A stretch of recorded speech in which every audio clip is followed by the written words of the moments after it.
Friends, எல்லாரும் எப்படி இருக்கீங்க? இன்னைக்கு இந்த வீடியோவில் என்ன பார்க்க போறேன்னா சங்கரா மீன் குழம்பு தான் வச்சு செய்து காட்ட போகிறேன். பார்க்கலாம் வாங்க, வீடியோக்குள்ளே போகலாம். அடுத்து தேவையான பொருட்கள் 20 சின்ன வெங்காயம் குட்டி குட்டியாக கட் பண்ணி வச்சுருக்கேன், 20 பல்லு பூண்டு வச்சுருக்கேன், கருவேப்பிலை கொஞ்சம், கொத்தமல்லி கொஞ்சம். அடுப்பில் பாத்திரம் ஒன்று வச்சுட்டு நல்லெண்ணெய் ஊற்றிக்கலாம், தேவையான அளவு ஊற்றிக்கலாம்.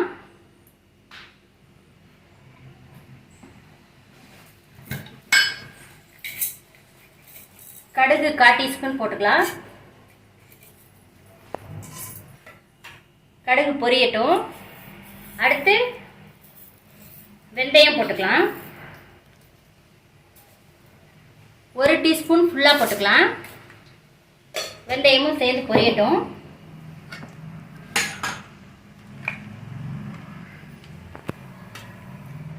அடுத்து 20 பல்லு பூண்டு பல்லு போட்டுக்கலாம்.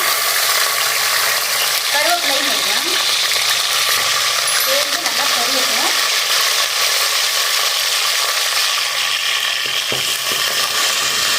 நல்லா பூண்டு நல்லா எண்ணெயிலே வதங்கணும்.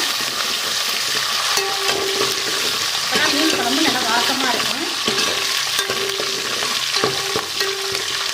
கருவேப்பிலை ஃபஸ்ட்டே போட்டுருணும்.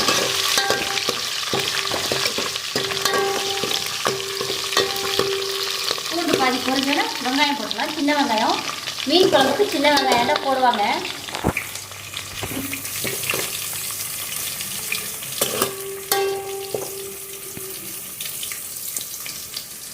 சின்ன வெங்காயம் போட்டுக்கலாம். அடுத்து நல்லா பொரியட்டும்.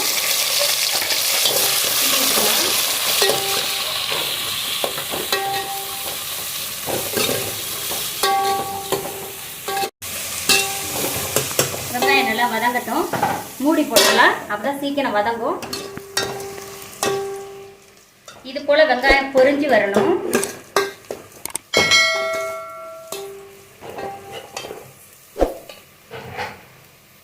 நல்லா செவந்து வந்திருக்கு பாருங்க.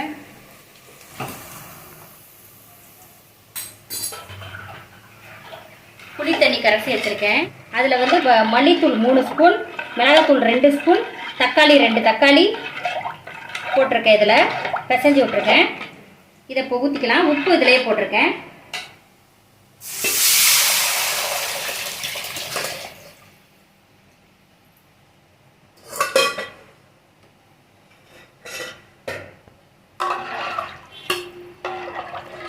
நல்லா கொதிக்கட்டும் குழம்பு.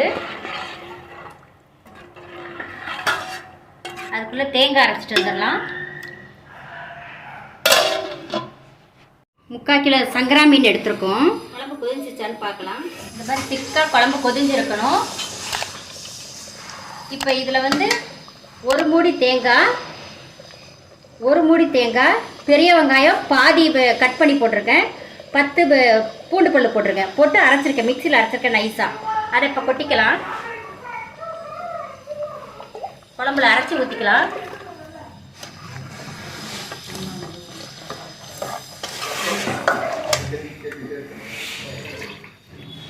தேவையான அளவு தண்ணி ஊற்றிக்கலாம். உப்பு காரம் புளிப்பு பார்த்துக்கலாம். தேங்காய் அரைச்சி விட்டு போட்டதும் மீனையும் போட்டுடலாம். தேங்காய் அரைச்சி விட்டு போட்டோன்னா குழம்பு ரொம்ப கொதியக்கூடாது. மீன் எல்லாத்தையும் போட்டுடலாம். தண்ணி இல்லாமல் போடணும். தண்ணி இல்லாமல் போடுங்க. போட்டுட்டு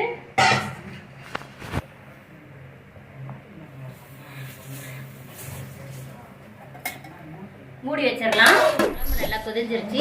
எண்ணெய் ஓரமாக படிஞ்சு பாருங்க. அதுதான் குழம்பு கொதிஞ்சிருச்சுன்னு ரெடி ஆயிடுச்சுன்னு அர்த்தம்.